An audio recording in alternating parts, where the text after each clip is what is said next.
Et on se retrouve en direct pour Chronocac, l'indice parisien qui vient d'ouvrir en très légère hausse, plus 0,07%. On va donc s'y pencher avec notre expert Xavier Fenot. Bonjour. Bonjour Rosine.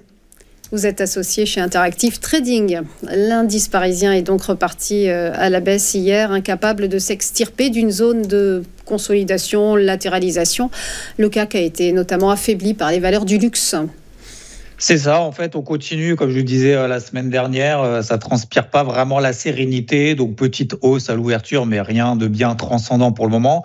Donc la semaine dernière, oui, on était à 7600 points, je vous disais la même chose, ça transpire pas la sérénité. On voit, alors vous l'avez dit juste avant, on a des indices américains qui, certes, continuent d'essayer de pousser vers le haut. On est pas très loin, finalement, des records historiques qui ont terminé dans le vert hier. Mais on voit ce matin que l'Europe, il y a toujours une pression quand même assez baissière. Pas très, très forte, mais quand même une pression assez négative, finalement, en Europe.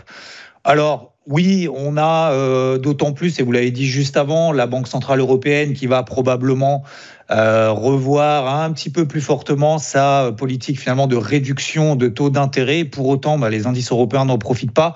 On a demain quand même en gros chiffre, c'est le gros chiffre, alors j'allais dire de la semaine, mais même du mois aux États-Unis. Avec l'inflation aux États-Unis, ça sera vraiment très important pour essayer de sortir, et même d'ailleurs sur les indices américains, de cette phase, vous l'avez dit, des taux de compression qu'on a. Alors déjà en Europe, surtout sur le CAC depuis le mois de juin, entre 7007 et 7300 points. Aux États-Unis, ça fait 2-3 semaines qu'on n'arrive plus vraiment, il n'y a plus vraiment de volatilité, on est perché là-haut, scotché, on n'arrive plus à bouger, il y a vraiment très très peu de mouvements en intraday. Donc demain, inflation aux États-Unis, peut-être que ça nous permettra d'avoir un petit peu plus d'activité, de dynamisme et d'opportunités sur le marché au moins à court terme. Donc l'inflation aux États-Unis qui est attendue à 2,3%, donc sur 12 mois glissants, contre 2,5% le mois dernier. Alors le schéma tactique sur le CAC, en fait, c'est un peu la même chose que je vous disais la semaine dernière, avec peut-être un détail près, c'est que on a maintenant un CAC qui s'installe sous les 7600 points. Et tant qu'on est là en dessous, j'estime qu'on restera toujours justement dans cette pression négative et cette sous-performance qui commence à s'installer, voire même se renforcer.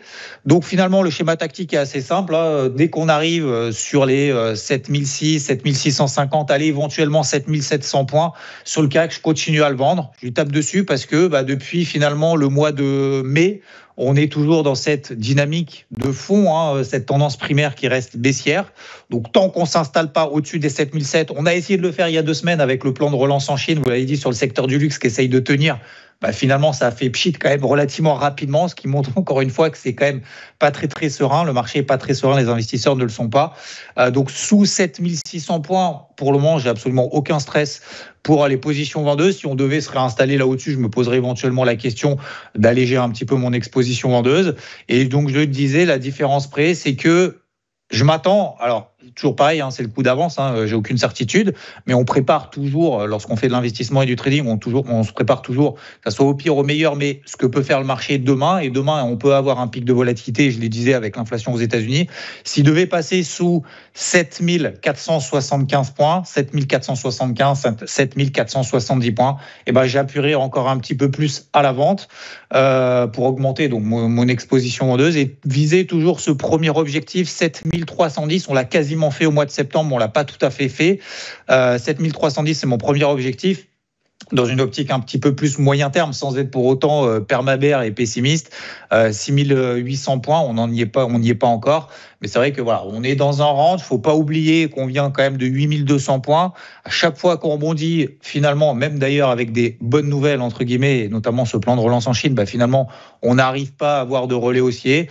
Donc voilà, il faut être assez calme, surtout très patient et continuer dans une ligne directrice. Et effectivement, il y a peut-être plus de choses à faire ailleurs que sur les indices, en tout cas en ce moment, notamment l'euro contre le dollar. Je reste aussi particulièrement vendeur lié à cette baisse des taux d'intérêt, probablement beaucoup plus rapide en zone euro donc de la part de la Banque Centrale Européenne qu'aux États-Unis, où finalement on est passé de, même si la Fed a déjà fait son pivot avec 2 baisses des taux, non plus, il reste 2 réunions, 3 baisses des taux supplémentaires d'ici la fin de l'année, mais finalement 2 baisses des taux, donc ça fait remonter le dollar, ça accentue le mouvement baissier sur l'euro-dollar, donc c'est là où il y a un petit peu plus de flux aujourd'hui, mais sur le CAC, voilà, tant qu'on est sous les 7600 points, toujours une petite pression baissière, quand bien même le CAC est en petit vert ce matin.